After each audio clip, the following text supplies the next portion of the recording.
North east news আপনাদের স্বাগত জানাই। আমি মাম্পি চৌধুরী। বিস্তারিত সংবাদের আগে এক নজরে দেখে নিই আজকের সংবাদ শিরোনাম।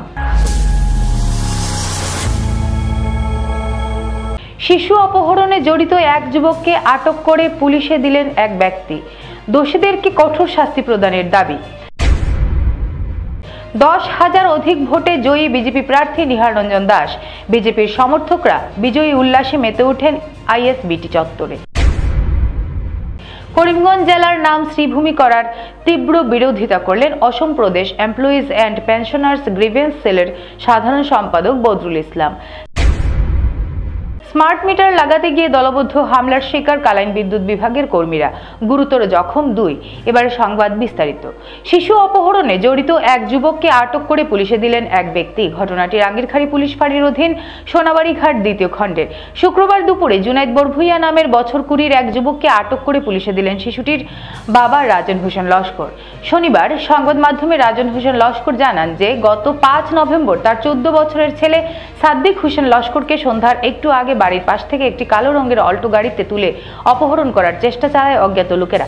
তিনি ঘটনার বিবরণ জানিয়ে রাঙ্গিরখাড়ি পুলিশ ফাঁড়িতে একটি মামলা দায়ের করেন। কিছুদিন যাওয়ার পর তার সন্দেহ হয় প্রতিবেশীর উপর। তিনি পুলিশকেও জানান। এরপর কিছুটা তথ্য প্রমাণ পেলে শুক্রবার জুনাইদকে আটক করে পুলিশে খবর দেন। পুলিশ পৌঁছে তাকে ফাঁড়িতে নিয়ে যান। তিনি আরও জানান জুনাইদের সঙ্গে আরও 2 জন ছিল, সে কথাও জানান। এদিকে রাজন হোসেন লস্কর প্রশাসনের কাছে দাবি রাখেন এই ঘটনার সাথে জড়িত দোষীদেরকে কঠোর থেকে কঠোরতম শাস্তি প্রদানের জন্য। এদিকে পুলিশ আজ জুনাইদ আহমেদকে আদালতে প্রেরণ করেছে। নর্থ ইস্ট নিউজের বরাকভ্যালি ইনচার্জ সুরজিৎ চক্রবর্তীর প্রতিবেদন। 5 তারিখ বিকাল অনুমানিক 5টা থেকে 5:30 মসজিদে রাখি নমাজর বাদে এটা এল্টো গাড়ি লইয়া ইয়া নম্বর খুলিয়া। কোন জায়গায় ঘটনা হয়েছে? সোনাবাড়ি ঘাট বেতালিপাড় 2 খণ্ড, সোনাবাড়ি ঘাট 2 খণ্ড। আপনার নাম কি? আমার নাম রাজন হোসেন লস্কর। আমার ছেলের নাম হইল সাদ্দিক হোসেন লস্কর। তারে কিডন্যাপ করছে। কে করছে? আমরা খালি জুনাইদ চিনছি, আর বাকি 2 জন আসন চিনছে না। হে এখন নাম কইছে জাকির আর বুলবুল নাম কইছে।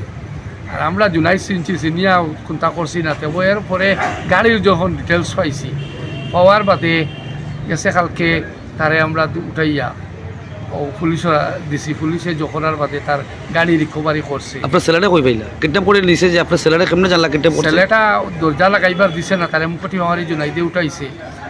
আর ছেলেটা কামড়াইয়া কামড়াইয়া সামান্য জায়গায় গিয়া ফালমারি পড়ি গেছে। আপনার ছেলে পড়ি গেছে। পড়িয়া এখন কি তো অন্য ঘরও আমাই গেছে। আমার মেয়ের মোবাইল নিছিলা, ছেলে নিছিল। মেয়ের মোবাইল দেখি জো করছে। মোবাইল দেখে মেয়ে গেছিল। মেয়ে গিয়া কইছে খার নেনা লইয়া যাই তারা শিখ দিছে। আর গাড়ি লইয়া তারা স্টার্ট দিয়ে বাগার পথে। এর বাদে মানুষে বেজান দিয়ে আই দিছই। আর গাড়ির নম্বর খোলা আসলো, এখন নম্বর লাগাই। আর গাড়িটা তারা এখন খবর পাইলাম গেছে। কালকে খবর পাইলাম খালিক ড্রাইভারের বাড়িত অফারও দনহরি 1ম খণ্ড খালিক ড্রাইভারের বাড়িত গাড়িটা তারা লইয়া থইছিলাম। তারার মায়ে জায়গা খুঁজিয়া থইছ, জুনাইদর মায়। আর ও গাড়ি দিয়ে কিডন্যাপ করার বাদে আমরা পয়লা জানছি তারে উঠানির বাদে পুলিশের কাছে হসুদরম কইছে। হসুদরম থাকি বাদে গাড়ি উদ্ধার করছেন বাগা বাজার সারিয়া লাইলা পেট্রোল পাম্পর কেনার থাকিয়া। এই গাড়িটা 20,000 টাকা, অত টাকার গাড়ি 20,000 টাকা বিকিছে। হ্যাঁ, আর তারা নম্বর লাগাইছই, ও বনেটো ও পেপারিং করছই। আর সাইদি স্টিকার আসলো, সাইদি ওগু তারা খেয়ে বদলাইছে। আর বদলাইয়া ও গাড়ি দিয়ে কালকে বড়িয়া গাড়ি রিকভারি করছে। আর আমরা এখন কই যে কিডন্যাপ করছে যে আপনার ছেলেরে? হে লকাপুর ভিতরে আছে। আচ্ছা, জুনাইদ আহমদ। আর হে নাম কইছে তার বাবা জাকির হোসেন বরগুইয়া। তার বাসা কোন জায়গা? সোনাবাড়ি ঘাট 2 খণ্ড। আচ্ছা, এখন আপনার কিতা দাবি কিতা প্রশাসনের কাছে? তার উপযুক্ত সাজা হওয়ার বা তারে এইলা আমার ছেলে জেলা উঠাইছে উপযুক্ত বিচারটা আমি চাই। দাবি আমার ছেলে উঠাইয়া আমার লোকে হে যদি কোনো আদালতি থাকে হে করতে পারে। আমার ছেলে হে উঠাইয়া ও গাড়ি নিয়ে 20,000 টাকা বেচের ছেলে জোকরে হে আবার বাড়িটা। আপনার কাছে কোন ডিমান্ড করছেন টাকা? হে আর যেই না রইতে পারছে না, তো উঠাইয়া ছেলে জয় গেল। ছেলে পালমারি গাড়িতে পড়ে গেছে, হে বাকি গেছে। আর 3 দিন পরে হে আইসে, কোনো জন আই আমার ছেলে কইছে চিনছে। আমি কইছি না, আন্দাজে কোনো জো করতাম না। তারপরে থানাতে এফআইআর দিছেন নি? থানাতে এফআইআর দিছি, তার নাম মেনশন করছি না। আমি কইছি একজন চিনছে যে আমরা মানুষ পাইলে গাড়ি পাইলে ডেটা দিব। তখন গাড়ির ডেটা পাইছি, স্যারকে ফোন করছি, স্যারে কইছেন তুমি মানুষ ধরিয়ে আমার ফোন করে খুব প্রেশার দিছি। ও মানুষ ধরিয়ে ফোন করছি, সোনাবাড়িঘাট বাজারও আনিয়ে আমি রিকভারি করছি। আর ওসি স্যারের রুমও নাম কইছে, কে কে তার লগে জড়িত আসলো? তার বাবা জাকির হোসেন বড়বুইয়া, আর তার মামার ঘর আছি জোর ঘর বাই বুলবুল মজুমদার, তার বাবার নাম আব্দুল সোমার বড়বুইয়া, বুলবুল বড়বুইয়া, বুলবুল বড়বুইয়া, আব্দুল সোমার বড়বুইয়া তার বাবার নাম। এখন আমরা উপযুক্ত তার সাজা দেওয়া হয়, ওটা আমরা দাবি চাই। আমার যে বাচ্চা মুটি বাচ্চা তারা উঠে নিয়া যখন ডিমান্ড করলো নে বাচ্চা শিখলেইল নে বাচ্চা হয় বাড়ি নিল নে, যে আমার লোকে তারা রাজাউতি থাকে তারা করতে পারে। আর বিজেপির সমর্থকরা বিজয়ী উল্লাসে মেতে ওঠেন আইএসবিটি চত্বরে। 10,000 অধিক ভোটে জয়ী বিজেপি প্রার্থী নিহার রঞ্জন দাস। বাজি পটকা ফাটিয়ে আনন্দ উল্লাসে মেতে ওঠেন বিজেপি সমর্থকরা। ধলাই উপনির্বাচনের বিজেপি প্রার্থী বলেন, পরিমল শুক্লবৈদ্যের ঘরকে কেউ কখনো ভাঙতে পারবেন না, কারণ বিজেপি সরকার সবসময় জনসাধারণের স্বার্থে কাজ করছেন। এবং বিজেপির প্রার্থী নিহার রঞ্জন দাস বলেন, ধলাই বিধানসভার সমষ্টিকে আরও এগিয়ে নিয়ে যাবেন তিনি আগামী দিনে। নিহার রঞ্জন দাস অসমের মুখ্যমন্ত্রী ও অভিভাবক মন্ত্রী পীযূষ হাজারিকাকে অন্তঃস্থল থেকে ধন্যবাদ জ্ঞাপন করেন। তার সঙ্গে ধলাইবাসীকে ধন্যবাদ জ্ঞাপন করেন তাকে ভোট দিয়ে জয়যুক্ত করার জন্য। নর্থ ইস্ট নিউজের বরাকভেলি ইনচার্জ সুরজিৎ চক্রবর্তীর প্রতিবেদন। ধলাই ডেভেলপমেন্টের কারণে কাম করিম, ধলাই ডেভেলপমেন্টে হব মোর একমাত্র লক্ষ্য। ধলাই ডেভেলপমেন্টের কারণে মই কাম করিম, ধলাই রাস্তাঘাটের ডেভেলপমেন্ট যাতে করা মই চেষ্টা করিম। আর মাননীয় পরিমল শুক্লবৈদ্যর নেতৃত্ব এবং মুখ্যমন্ত্রীর নেতৃত্ব ধলাইয়ের রাস্তাঘাটের ডেভেলপমেন্ট হয়েছে, ব্যাপক ডেভেলপমেন্ট হয়েছে। মই এই ডেভেলপমেন্টকে আরও এক্সেলারেট করার কারণে মই কাম করিম। এই ক্ষেত্ৰত মই মাননীয় মুখ্যমন্ত্রী, মাননীয় গার্জেন মিনিষ্টার, মাননীয় পরিমল শুক্লবৈদ্য মণ্ডল কমিটি তেওঁলোকৰ পৰামৰ্শ ক্ৰমে মই কাম কৰিম। আজি জয়ের কারণে আপনি কাক ধন্যবাদ জানাব, ক্রেডিট দিব?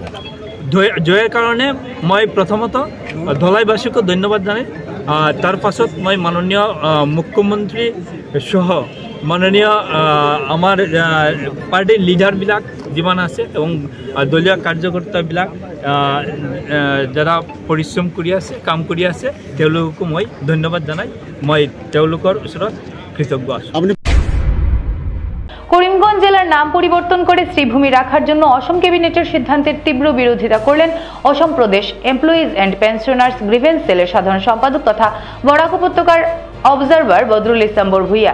এখানে উল্লেখ্য যে সম্প্রতি অসম মন্ত্রিসভার ক্যাবিনেটের বৈঠকে করিমগঞ্জ জেলার নাম পরিবর্তন করে শ্রীভূমি রাখার সিদ্ধান্তের কথা গৌহাটিতে আয়োজিত এক সাংবাদিক সম্মেলনে রাজ্যের মুখ্যমন্ত্রী ডক্টর হিমন্ত বিশ্ব শর্মা ঘোষণা করেন। এই ব্যাপারে হাইলাকান্দিতে সাংবাদিকদের সম্মুখে কংগ্রেস নেতা বদরুল ইসলাম বড়ভুইয়া জানান, ধন্যবাদ আমার সাংবাদিক বন্ধুরা। আমরা ইতিমধ্যে পেপারে, পত্রিকায়, সোশ্যাল মিডিয়ায় এই বিষয়টা দেখেছি যে মাননীয় মুখ্যমন্ত্রী বলেছেন যে বরাকভেলি বা করিমগঞ্জের মানুষের দীর্ঘদিনের একটা স্বপ্ন বা দীর্ঘদিনের একটা দাবি নাকি বাস্তবায়িত হয়েছে।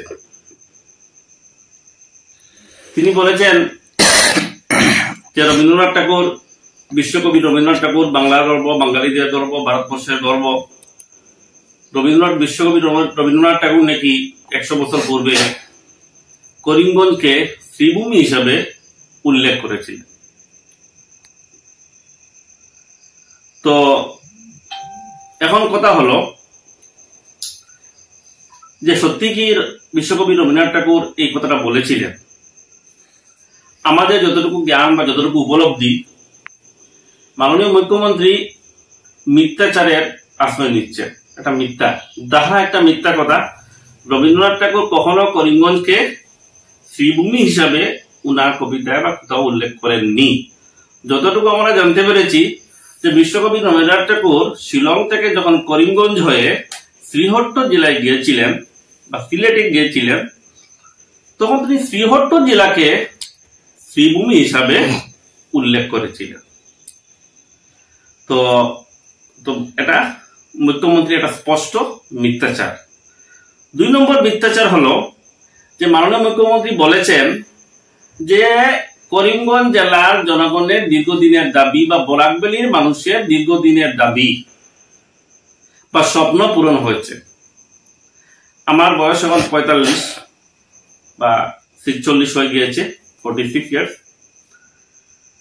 তো যতদিন থেকে আমার সেন্স এসেছে বা আমার পৃথিবী সম্পর্কে, দুনিয়া সম্পর্কে জানার যখন আমার উপলব্ধি এসেছে, কখনো করিমগঞ্জের নাম পরিবর্তনের নামে কোথাও কোনো আন্দোলন, কোথাও কোনো সংস্থার দাবি, জনগণের দাবি, কার কোনো উক্তি, পত্রিকায় লিখন, টিভিতে সাক্ষাৎকার, নেতা মন্ত্রীদের কোনো কথাবার্তা, কোনো আলোচনা কোথাও আমি দেখতে পাই নাই, বা কোনো এই পেপার পত্রিকায় বই পুস্তকেও দেখতে পাই নাই। আশ্চর্য। মুখ্যমন্ত্রীও এই আমাদের নরেন্দ্র মোদীর মতো, প্রধানমন্ত্রীর মতো এই যে পরম ঐশ্বরিক শক্তি উনি অর্জন করতে পেরেছেন, নিশ্চয় যে উনাকে হয়তো তিনি পরমাত্মা বলে ভাবতে শুরু করেছেন। তাই মানুষের হৃদয়ের কথা, মনের কথা তিনি মানুষ না বললেও তিনি উপলব্ধি করতে পারেন। বাহ মুখ্যমন্ত্রী, বাহ, আপনি তো মহান। যেভাবে নরেন্দ্র মোদী মহান, আপনিও তার চেয়ে 2 কদম এগিয়ে আপনিও মহান। মানুষ না বললেও আপনি মানুষের অন্তরের কথা আপনি বুঝতে পারেন, অনুধাবন করতে পারেন। ধন্যবাদ মাননীয় মুখ্যমন্ত্রী। কিন্তু যে বরাকভ্যালির মানুষের দীর্ঘদিনের দাবি, আমাদের বরাকভ্যালিতে 11 জন মানুষ শহীদ হয়েছে বাঙালিদের বাংলা ভাষা রক্ষার্থে, এবং এই বাংলা ভাষা রক্ষার্থের জন্য এবং বাংলা ভাষার এই শহীদদেরকে স্মরণ করতে শিলচর স্টেশনকে ভাষা শহীদ স্টেশন হিসাবে নামাঙ্কিত করার জন্য বরাকভ্যালি থেকে দীর্ঘদিন থেকে দাবি উঠানো হচ্ছে, কিন্তু মাননীয় মুখ্যমন্ত্রী সেটা কর্ণপাত হয় না। এই সর্বানন্দ সোনোয়াল হন বা মুখ্যমন্ত্রী হন, উনাদেরকে প্রশ্ন করা হলে উনারা বলেন যে রেলওয়ে স্টেশনের নাম পরিবর্তন নাকি কেন্দ্রের বিষয়। কিন্তু ইতিমধ্যে কেন্দ্র একটা স্পষ্টীকরণ দিয়েছে যে রেলওয়ে স্টেশন নাম যদি পরিবর্তন করতে হয়, রাজ্য কেন্দ্রকে প্রস্তাব পাঠাতে হয়। কিন্তু এত হই হুল্লোড়, এত চিৎকার, এত আওয়াজ, এত প্রতিবাদ, এত দাবি দেওয়া, এটা মুখ্যমন্ত্রীর কর্ণগোচর হয় না। আর যে কথা মানুষ বলেও নাই, মানুষ ভাবেও নাই, সেই অযৌক্তিক একটা বিষয়কে সামনে এনে এটা ইস্যু তৈরি করা হয়েছে। আরেকটা কথা, মাননীয় মুখ্যমন্ত্রী উনার এক্স হ্যান্ডেলে তিনি উল্লেখ করেছেন যে করিমগঞ্জকে শ্রীভূমি হিসাবে উল্লেখ করেছেন, যে শ্রীভূমিতে একজন অনুপ্রবেশকারী, রোহিঙ্গা অনুপ্রবেশকারীকে আটক করা হয়েছে। মাননীয় মুখ্যমন্ত্রী একজন সাংবিধানিক পদে বসে যেভাবে দেশের নিয়মকে বুড়ো আঙ্গুল দেখাচ্ছেন, মাননীয় মুখ্যমন্ত্রী নিশ্চয় জানেন ক্যাবিনেট সিদ্ধান্ত নিয়েছে বটে, কিন্তু সেই সিদ্ধান্তে এখনো রাজ্যপালের সিলমোহর পড়ে নাই। তাই করিমগঞ্জের নাম এখনো করিমগঞ্জ আছে। যখন রাজ্যপালের একটা অনুমোদন হবে তখন এটা তিনি উল্লেখ করতে পারেন, কিন্তু অনুমোদনে নেওয়ার পূর্বেই নি ওনাকে শ্রীভূমি হিসেবে উল্লেখ করতে। মাননীয় মুখ্যমন্ত্রী যে পদক্ষেপ নিয়েছেন, অনেক মানুষ নাকি খুশিতে পটকা বাজাচ্ছে, খুশিতে আপনার হই হুল্লোড় করছে, আমাদের তো তা দৃষ্টিগোচর হয় নাই। মাননীয় মুখ্যমন্ত্রী সেই কথা ভুলে গিয়েছেন যে বরাকভ্যালি যেগুলো বার্নিং প্রবলেম, বার্নিং যেগুলো ইস্যুস যেগুলো রয়েছে, সেই ইস্যুস গুলা মুখ্যমন্ত্রী এবং সর্বানন্দ সোনোয়ালের কর্ণগোচর হয় না, বা ওরা এগুলো দেখতে পায় না। নর্থ ইস্ট নিউজের ব্যুরো প্রধান শ্রীবাস দাসের প্রতিবেদন। কাছাড় জেলার কাটিগড়া সমষ্টির গুমরা থানা এলাকার খেলমা পার্ট 2 লামার গ্রামে স্মার্ট মিটার লাগাতে গিয়ে দলবদ্ধ হামলার শিকার হলেন কালাইন বিদ্যুৎ বিভাগের কর্মীরা। ঘটনার বিবরণে জানা গেছে, আজ কালাইন বিদ্যুৎ বিভাগের এসডিও এবং জুনিয়র ইঞ্জিনিয়ার সহ অন্যান্য বিদ্যুৎ কর্মীরা খেলমা পার্ট 2 লামার গ্রামে স্মার্ট মিটার প্রতিস্থাপন করার জন্য গেলে শতাধিক গ্রামবাসীরা বিদ্যুৎ বিভাগের কর্মীদের স্মার্ট মিটার লাগাতে বাধা প্রদান করেন। এসডিও শুভম দাস গ্রামবাসীদের অনেক বোঝানোর চেষ্টা করার পরও বিফল হন। পরে স্মার্ট মিটার না লাগিয়ে ফিরে আসতে চাইলে সেখানে দেখতে পান বিদ্যুৎ বিভাগের ব্যবহৃত দুটি গাড়ির হাওয়া ছেড়ে দেওয়া হয়েছে। ওই গ্রামেরই কয়েকজন মানুষ এই কাজটি করেছেন। ঠিক তখন এসডিও বিদ্যুৎ বিভাগের দুই কর্মীকে বিদ্যুৎ সংযোগ বিচ্ছিন্ন করার আদেশ দেন। তারপর দুইজন লাইনম্যান বিদ্যুৎ সংযোগ বিচ্ছিন্ন করার জন্য বৈদ্যুতিক খুঁটির উপরে ওঠার পর গ্রামবাসীরা খেপে গিয়ে ওই দুই বিদ্যুৎ কর্মীর উপর পাথর বৃষ্টি করতে থাকেন। আশ্চর্যের ব্যাপার হলো, এই দলবদ্ধ হামলার সময় নাবালক শিশু থেকে শুরু করে মহিলারাও সামিল ছিলেন। বন্দুকধারী পুলিশের সামনে এই হামলা হলেও গ্রামবাসীদের সংখ্যা বেশি থাকায় পুলিশ কোনো কিছু করে ওঠার আগেই গুরুতর জখম হন দুই বিদ্যুৎ কর্মী। ঘটনার খবর পেয়ে গুমরা থানার ইনচার্জ তড়িঘড়ি ঘটনাস্থলে ছুটে গিয়ে পরিস্থিতি নিয়ন্ত্রণে আনেন এবং বিদ্যুৎ কর্মীদের ওই স্থান থেকে উদ্ধার করে নিয়ে আসেন। গুরুতর আহত দুই বিদ্যুৎ কর্মী রহিমউদ্দিন চৌধুরী এবং নূর ইসলাম চৌধুরীকে কালাইন হাসপাতালে প্রাথমিক চিকিৎসার পর শিলচর মেডিকেল কলেজ ও হাসপাতালে প্রেরণ করা হয়। এই ঘটনার সাথে জড়িত পুলিশ এক ব্যক্তিকে আটক করলেও অন্য দুষ্কৃতীরা পালিয়ে যেতে সক্ষম হয়। নর্থ ইস্ট নিউজের প্রতিনিধি রাজুদের প্রতিবেদন।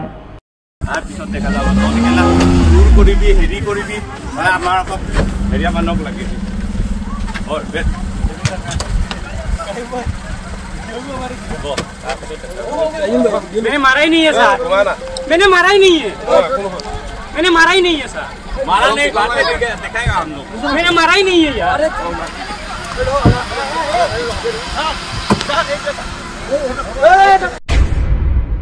3 দিনের সফরসূচি নিয়ে বরাকে উপস্থিত হলেন রাইজের দলের সুপ্রিম তথা শিবসাগর সমষ্টির বিধায়ক অখিল গগৈ। শনিবার দুপুর 2টার সময় শিলচর কুম্ভীরগ্রাম বিমানবন্দরে এসে পৌঁছেন বিধায়ক অখিল গগৈ। সাথে ছিলেন রাইজের দলের কেন্দ্রীয় সভাপতি আজিজুর রহমান। এদিন কুম্ভীরগ্রাম বিমানবন্দরে দলীয় কর্মীদের উষ্ণ অভ্যর্থনায় ভাসলেন অখিল গগৈ। এরপর কুম্ভীরগ্রাম বিমানবন্দর থেকে বিশাল বাইক র্যালির মাধ্যমে অখিল গগৈকে কাছাড় ক্লাবে নিয়ে আসেন দলীয় কর্মকর্তারা। সাংবাদিকদের সাথে কথা বলতে গিয়ে অখিল গগৈ বলেন,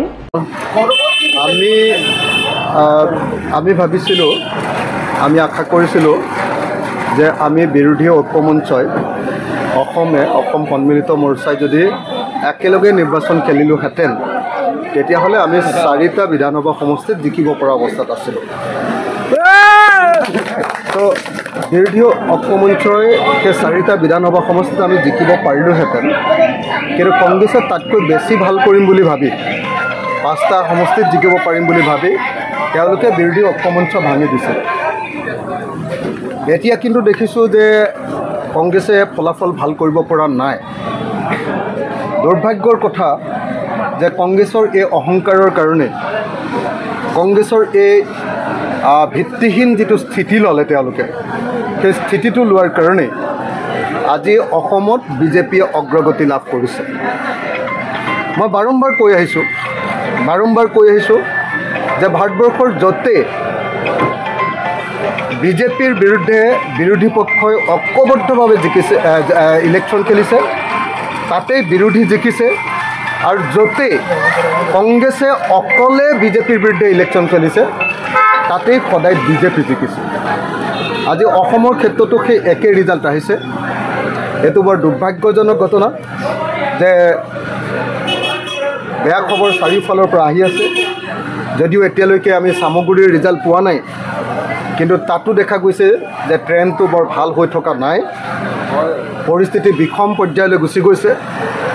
কংগ্ৰেছে তেওঁলোকৰ ভিতৰুৱা সংঘাতৰ কাৰণে, গৌৰৱ গগৈ আৰু ভূপেন বৰাৰ মাজত সংঘাতৰ কাৰণে, কাজিয়াৰ কাৰণে আজি 5খন আসনত বিজেপিক জিকাই দিলে।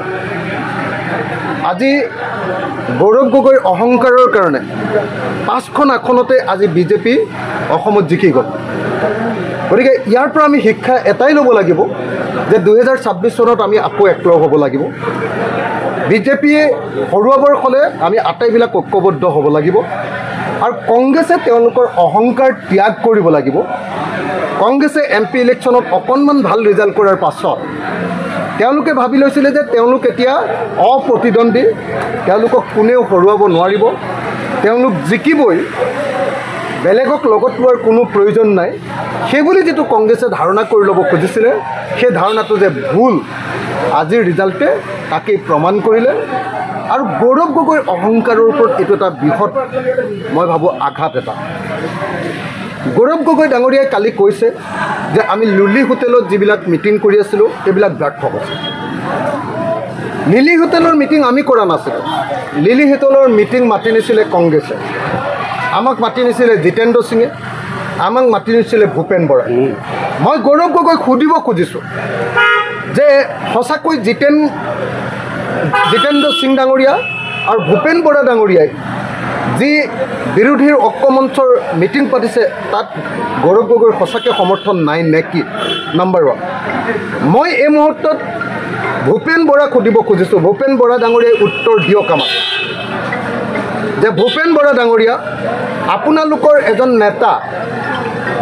কংগ্ৰেছৰ সৰ্বভাৰতীয় পৰ্যায়ৰ লিডাৰ লোকসভাৰ বিৰোধী দলৰ কংগ্ৰেছ দলৰ উপদলপতি গৌৰৱ গগৈ ডাঙৰীয়াই কৈছে যে লিলিত যি মিটিং পাতি আছোঁ এই মিটিং ব্যৰ্থ হৈছে সেই মিটিং লিলিত আৰু পাতিব নালাগে পাতিব লাগে কোনোবা ধাবাত বিহালীৰ ধাবাত তাৰমানে কংগ্ৰেছৰ অফিচিয়েল মিটিং এইবিলাক নাছিলে নেকি আমাক এই প্ৰশ্নৰ উত্তৰ ভূপেন বৰাই দিব লাগিব ভূপেন বৰাই যেতিয়ালৈকে এই উত্তৰ নিদিব তেতিয়ালৈকে ভূপেন বৰাৰ লগত কোনো কথা পতা নহ'ব যেতিয়ালৈকে ভূপেন বৰাই এই প্ৰশ্নৰ উত্তৰ নিদিব তেতিয়ালৈকে কেতিয়াও কংগ্ৰেছ দলৰ লগত কোনো কথা পতা নহ'ব ভূপেন বৰাই আমাক অপমান কৰিছে ভূপেন বৰাই আমাক উত্তৰ দিব লাগিব জবাব দিব লাগিব তেওঁ আমাক অপমান কৰিছে তেওঁ বাৰম্বাৰ লিলি হোটেললৈ আমাক মাতি নিছে আৰু এতিয়া তেওঁলোকৰ কেন্দ্ৰীয় নেতাই কৈছে বিৰোধী উপদলপতিয়ে কৈছে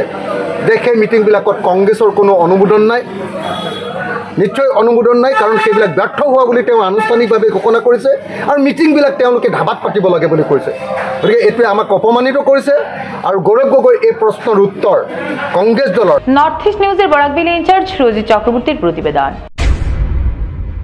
সংবাদ শেষ করার আগে আরো একবার দেখে নিই আজকের সংবাদ শিরোনাম শিশু অপহরণে জড়িত এক যুবককে আটক করে পুলিশে দিলেন এক ব্যক্তি দোষীদেরকে কঠোর শাস্তি প্রদানের দাবি 10,000 অধিক ভোটে জয়ী বিজেপি প্রার্থী নিহার রঞ্জন দাস বিজেপির সমর্থকরা বিজয়ী উল্লাসে মেতে ওঠেন আইএসবিটি চত্বরে করিমগঞ্জ জেলার নাম শ্রীভূমি করার তীব্র বিরোধিতা করলেন অসম প্রদেশ এমপ্লয়িজ অ্যান্ড পেনশনার্স গ্রিভেন্স সেলের সাধারণ সম্পাদক বদরুল ইসলাম স্মার্ট মিটার লাগাতে গিয়ে দলবদ্ধ হামলার শিকার কালাইন বিদ্যুৎ বিভাগের কর্মীরা গুরুতর জখম 2 ভারতের উত্তর পূর্বাঞ্চলের পাশাপাশি অন্যান্য স্থানের খবর দ্রুত পাওয়ার জন্য দেখতে থাকুন নর্থ ইস্ট নিউজ ধন্যবাদ।